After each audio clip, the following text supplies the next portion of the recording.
Welcome to the channel, guys. I hope you're having a great day. Today we're going to look at how to make your basic jazz chords sound beautiful. We're going to upgrade your standard drop 2, drop 3 voicings, some chords that you definitely know if you've been playing jazz guitar for any amount of time.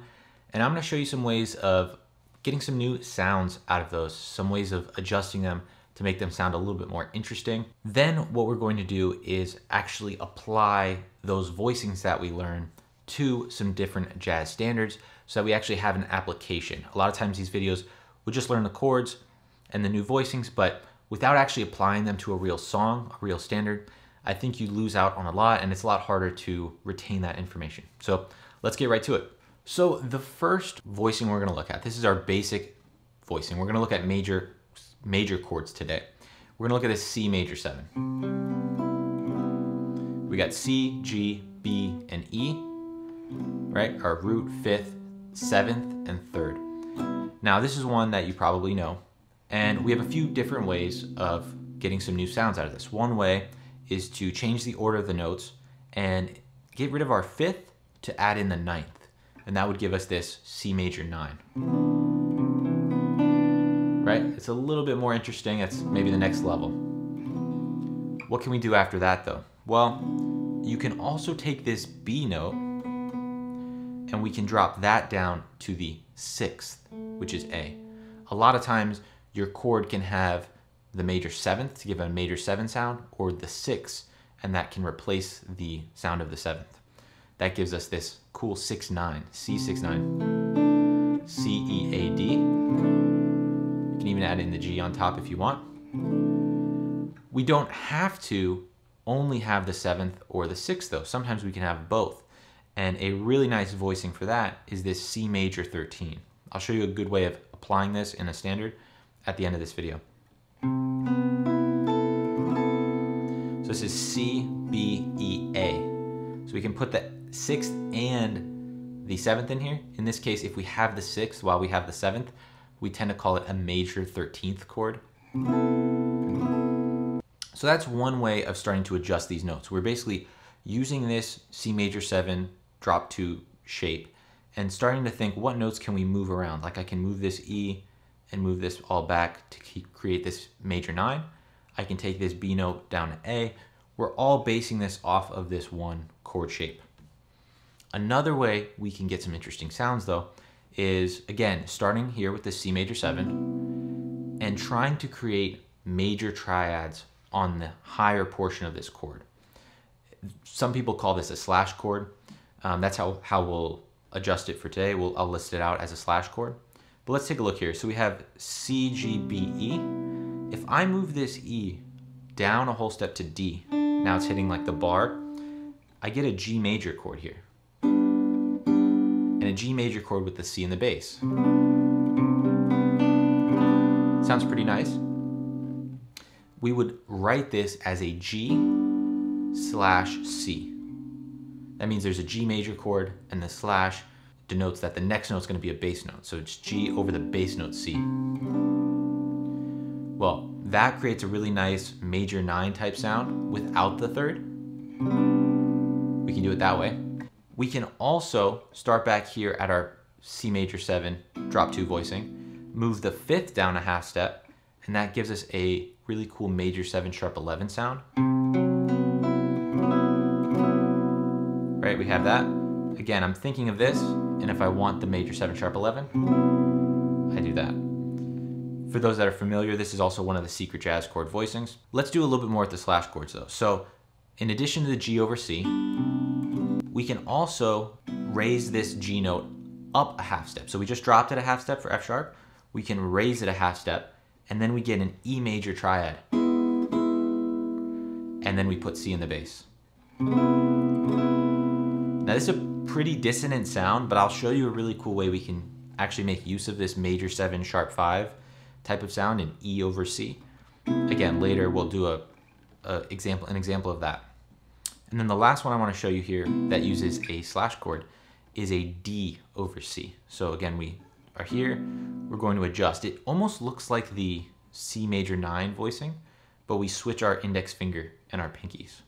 So instead of this, the index finger comes down a string and the pinky goes up a string, we get a D major triad and put C in the bass. That's a really interesting one too.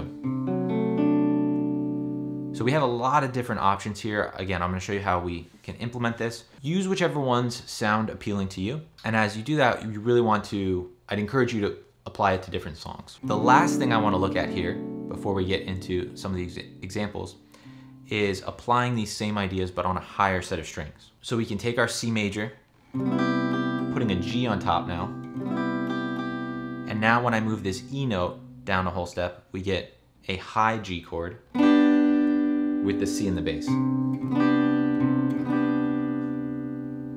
The real way that this is different from the other G over C is really just the top note, this melody note. If we want it as a D, we could play this one. If we want it as a G, we play the other one. Just notice how that note is the one that stands out in our ear. Again, we can do the other ones. We can do our E over C, giving us G sharp at the top, or we can do D over C, giving us the F sharp at the top. So for all of these, you want to be able to use the voicing that makes sense depending on what that melody note is and depending on what melody you're trying to comp with through these voicings. So these give you some options for other melody notes instead of just stuck with this for the whole time. You can come up with some of that. Maybe in another video, I'll show you how to come up with some of these melodies while you're comping. If you're interested in that topic, let me know in the comments. While you're at it, you can hit the like button and subscribe if you have not. So the first one of these voicings I want to apply is when we have a bass note, the root of our chord, and then the major chord above it is a fifth away. This would be like the example of having G over C.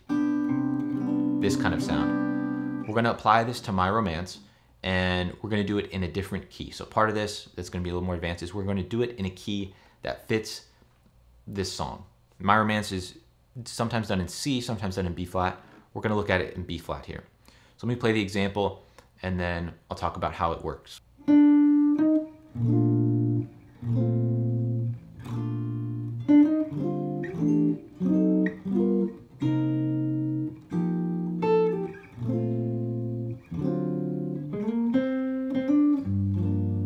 All right, we're gonna stop right there. So in this case, I'm using that F over B flat, before we did it as G over C, F over B flat in this spot, and adjusting that between the normal drop 3 B flat major 7 that we might be used to. I listed out the voicings for this other position in the free PDF, which you can get by joining my free community with the link in the description below. I'll do the whole fifth position as well for you guys so you have another option, but just get the free PDF in the community below. We already have over 250 members as of this recording of it, so that's pretty great. We can use it when we want to stay on our certain melody note, in this case F, but it holds there for a while. So we want to do something else or give some motion. One great way of doing that is switching between the B flat major 7 and F over B flat. Gives you a nice sound there. It also worked really well towards the end of this phrase going into the D7 sharp 9 because we already had the F and C. So it was a very smooth transition. The next example here we're gonna look at comes from Misti, and you can use this on any song that you want to, have a turnaround or a tag on, and then want to end the tune in not a very basic like E flat major 7 chord. Like you don't want to just end on that. Depending on what the vocalist is doing or the other instrument, horn instrument, you want to be ready for them to play some more interesting notes to end the tune. So we'll look at an example with a turnaround, and then we're going to end with we want to get that sharp 11 sound. To do that, we're going to use that major triad a whole step above the root. So before we did that as D over C. In Misti, it's traditionally done in the key of E flat, so we're going to do this as F over E flat. And maybe even like that. So we get that sharp 11 on top. This is the example.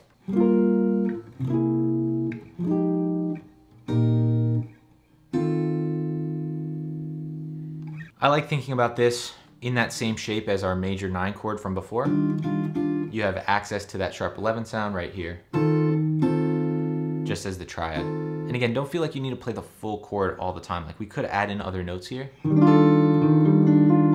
But sometimes it sounds nice to just have that really clear triad on top and a bass note. Okay, now let's look at this major 7 sharp 5 sound. Before, when we did it as E over C. Really kind of interesting sound. One way this works really well, because we have that E triad in the key of C, if our next chord is a 4 chord like F major, we could just move this E triad up a half step and we get cool chromaticism going from E major up into F. Or if the next chord was even the 2 chord, D minor, we can move this up again to F major, and with D in the bass, it becomes a nice D minor sound.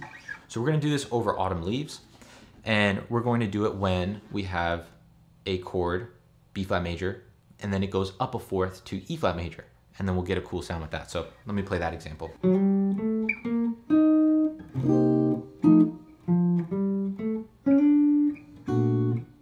So we get a little bit of a dissonance. It's a little unexpected here, but we're dealing with this D major over B flat instead of E over C, D over B flat. And you can notice how that D major goes up into E flat. We don't fully go into an E flat major triad. We go into E flat major 7.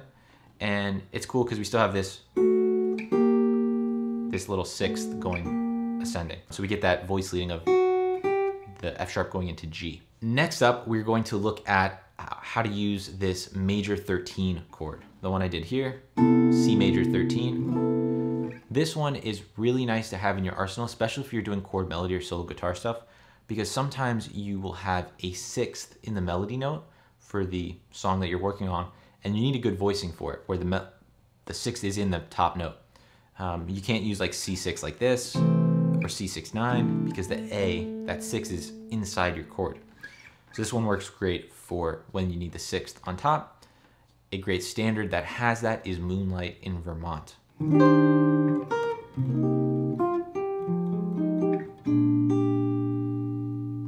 So right there, just right on the melody, we have that. And then I just play the B flat, continuing the song. So that's a great one to know. All right, and then our next example here is looking at using 6/9 chords. And this one's great for endings. I use this one a lot for setting up a nice little guitar ending.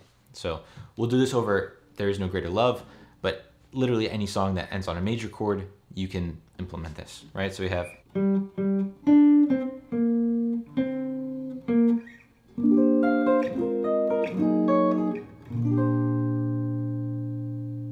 All right, so if you guys want to check out the free PDF for this and also learn these chords in the new position, again, make sure you check out the free PDF in my free community. You have to answer the membership questions and then I can approve you. You just click the link below. If you guys like this video, make sure you hit like and subscribe if you're new to the channel.